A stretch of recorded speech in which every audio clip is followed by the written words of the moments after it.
Welcome to the Cold Steel Surgical Podcast with your hosts Amir Farouk and Chad Ball.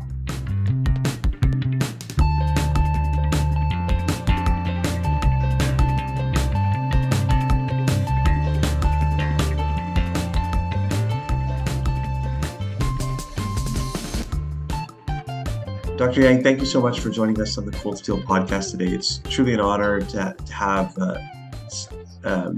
all the hardworking program directors across the country join us on the show to talk about their programs. Can you tell us a little bit about the McMaster General Surgery Residency program?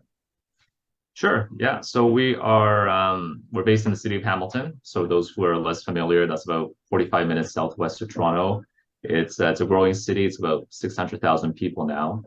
So our program's a little bit unique. It's got a Hamilton stream, and it's also got a Niagara stream. The Niagara stream has its own regional education lead, Dr. Ryan Fielding, who's just done a fantastic job with that program. They've got a separate match through CaRMS.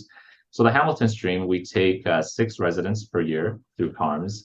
There are 3 hospitals that are the main adult surgery training sites. They're all within kind of 10 to 15 minutes drive of each other. The first couple of years of our curriculum, they're a bit more prescriptive, but the 3rd and 4th years is more choose your own adventure.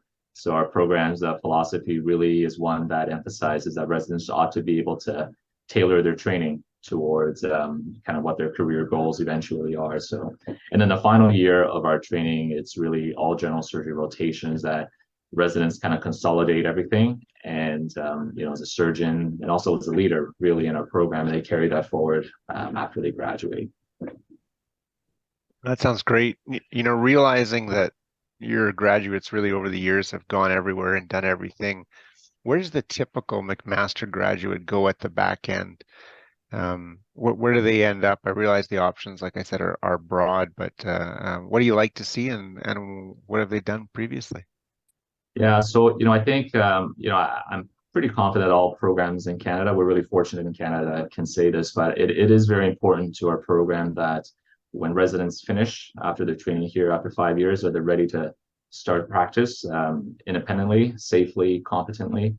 The proportion of residents that go into practice, straight into practice versus fellowships, that varies year to year, of course. The last year was about kind of 50-50 split. 3 of our grads went straight into practice and they set up shop, whereas the other 3 went into fellowships. A couple of years before that, really, were all predominantly went into fellowships, and that kind of reflects a bit about kind of what the landscape of, as people want to set up shop where they want to, but also sometimes they just want additional training, in certain areas, of course. And that's been all areas. That's been thoracics, MIS, trauma, HPV, colorectal, breast. So it really spans the gamut of what you can do in general surgery. And I'm happy to say, our graduates, they compete very well for fellowship positions. And as I look back on all the recent years of graduates, again, they've all started to work in various places and set up practices, and we're all very proud of them. As you should be. Dr. Yang, you're taking over from Dr. Mercaccio this year. Congratulations. Tell us what you think, you kind of alluded to it a little bit, but in your mind, coming in as the new program director, what do you think are some of the really big strengths and highlights of the McMaster program, for prospective applicants? So, I think we offer outstanding clinical training. I think that should be the basis of all programs as they really work on what their strengths ought to be. So in the OR and endoscopy, I think our experiences are really strong that we offer residents. We're a tertiary center for a pretty large catchment area as a referral base, so residents can really see a wide range of pathologies and a lot of volume. We don't have an overabundance of fellows in our program. I think having that good balance really helps to ensure kind of a good volume with high level participation. I think that's important for our residents. I think our faculty is another big strength. That really is a tremendous faculty who really care a lot about our residents and their progress. So the way our curriculum is structured and the way that we have sort of 3 main teaching sites. So what happens is then our faculty and residents really get to know each other well. So our faculty are really invested in the residents' kind of growth and development. And, when I read all the end of rotation assessments that our faculty do for the residents, you can see just how much thought and care they put into writing feedback for the residents. And they're able to write feedback that talks about how this resident has progressed compared to the last time they worked with them and so on. And I think that that's really helpful for our residents. And then outside Hamilton, we've got this incredible network of community sites. And a lot of that is geography, just the number of towns and hospitals nearby that do a lot of high level stuff. So our residents can go out there and work with them. But a lot of that also has come from just the relationships that our program has maintained with past graduates from our program and all sorts of places from nearby in Cambridge, Burlington, Oakville to Collingwood and sites in the Greater Toronto area. And again, that experience really complements well to what our residents get here in Hamilton. And I think that the last thing to mention, I'd say, and you mentioned Dr. Marcaccio, my predecessor, is that we really pay a lot of attention to wellness for our residents. And Dr. Marcaccio just did a tremendous job in setting the tone for that. And he continues to be a real champion for that. He's our faculty lead for our wellness committee in our program. And I think that's an area where our program really walks the talk. And I think our residents really benefit from that as well. That's fantastic. What are some of the things that you guys do in terms of actual manifestation of that concept and that principle? Yeah, so in terms of respecting scheduling and post-call days and all the basic stuff, that's just a non-starter. We always do that for all our residents. It's a predominantly residents-run committee, and they just do a fantastic job in arranging activities and things like that for residents to spend time together outside work, to kind of bond and things like that. They organize our annual retreats, and every other year we do one out of town, and really to get away from the city here so we can really examine kind of the issues that confront our program and to make it better and again to create that bonding experience. And we also have this mentorship program. So a lot of informal mentorships form as they always do, kind of organically, and our faculty are really receptive to that. And residents kind of self-identify how they connect with. But for a lot of residents, it does help to have a bit of a formal process. And our wellness committee is in charge of arranging that to connect residents with faculty that they might get along with and might have interests that align. So those are some of the things that the committee does. Oh, that sounds fantastic.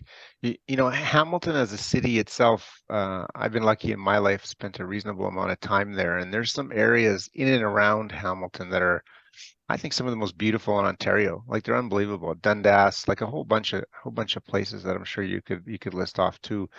I'm curious for our applicants or your applicants that haven't spent much time in the greater Hamilton area. Tell us about Hamilton as a city. What's around? What do the folks usually do? What do you enjoy? Yeah, no, I think you're absolutely right. Hamilton is a really fantastic place to live. I think it's, maybe not so much recently. I think we can see with the growth that people have really identified it to be a really attractive place to live. But maybe in some years past, it's been a bit misunderstood. But, I lived here as a resident, and I was really ecstatic to come back, almost 10 years ago now, to with a young family in tow to kind of build a life here. So it really is a fantastic place to live and play. It's got a great art scene, lots of great restaurants. There's theater, there's a Philharmonic Orchestra. But some of the things you talked about the outdoor stuff, it's got incredible access to it. That's the one thing that really has always stood out for me. The access to conservation areas. You talked about Dundas, for instance, but there are lots of others. To like forested conservation areas. You can drive 15 minutes with virtually no traffic on most days, and you find yourself in these beautiful conservation areas with beautiful trails and lakes. Of course, you're an hour away from Niagara Falls, Niagara-on-the-Lake, the Shaw Festival, wine country. That's always really enjoyable. And of course, then you're 45 minutes away from Toronto in the other direction. So lots of good stuff, I find. That sounds absolutely lovely. Dr. Yang, for applicants interested in doing research, what kind of formal research or informal research opportunities are there? So all residents in our program are required at minimum to do 2 research projects during the residency, so to completion. We have an extremely dedicated research director, Dr. Elena Parvez, who does an exceptional job in guiding residents from early on, from just after they arrive, to kind of identify residents' research interests and their goals and to connect them with the right supervisors and faculty, all the way to facilitating more extensive research endeavors like pursuing a master's or PhD and taking leave to do that. At any one time, we would have several residents away from our program on academic leave doing a graduate degree. So McMaster University as well, they've got 6 funded clinical investigator program spots for our residents to compete, and several of our residents have been very successful in recent years in competing for that. Our residents also have the option of taking 1 or more years off outside CIP to pursue graduate degrees, and our residents have done that in the US, in France, one recently. There's also room in our curriculum for all residents to dedicate up to 3 blocks to research. We've got funded support for publications, for travel. Our general surgery program here also has a generous endowment that's awarded on a competitive process that can provide funding for things like salary support, for research leave of absence. We have a research assistant that can help residents with the research projects as well. So certainly the infrastructure and the supports are there for residents of all levels of research interest, whether their goal is to pursue this academic career with a strong research focus, or if their aim is to just gain a solid foundation of understanding what research is about so they can navigate and evaluate literature in their careers. That level of support is unusual and really impressive. That's awesome. I'm curious, maybe if you could comment on, for the applicants, what you're looking for. What do you guys in Hamilton at McMaster really value up front, and do you have any advice for these applicants that are interested in your program? Yeah, no, I think that's a good question. So, I think it's important that individuals know what they're getting themselves into, who know what general surgery and general surgery training is about. General surgery is, as you guys, I don't need to tell you, it's a career that offers incredible rewards, but it can be tough. And there are going to be long days and difficult nights. But if you love the work and if you believe that it's worth it, then that's going to help sustain you through those tough days and tough nights. You often hear people talk about fit in their program. And for me, that is someone who is self-motivated, who works hard, but who's also kind, who also understands that when it comes to the people that you work with, not everything is a zero-sum game, and that we can help each other succeed, and we can celebrate each other's successes and kind of help each other during those difficult times. So I think that encapsulates that for me anyways.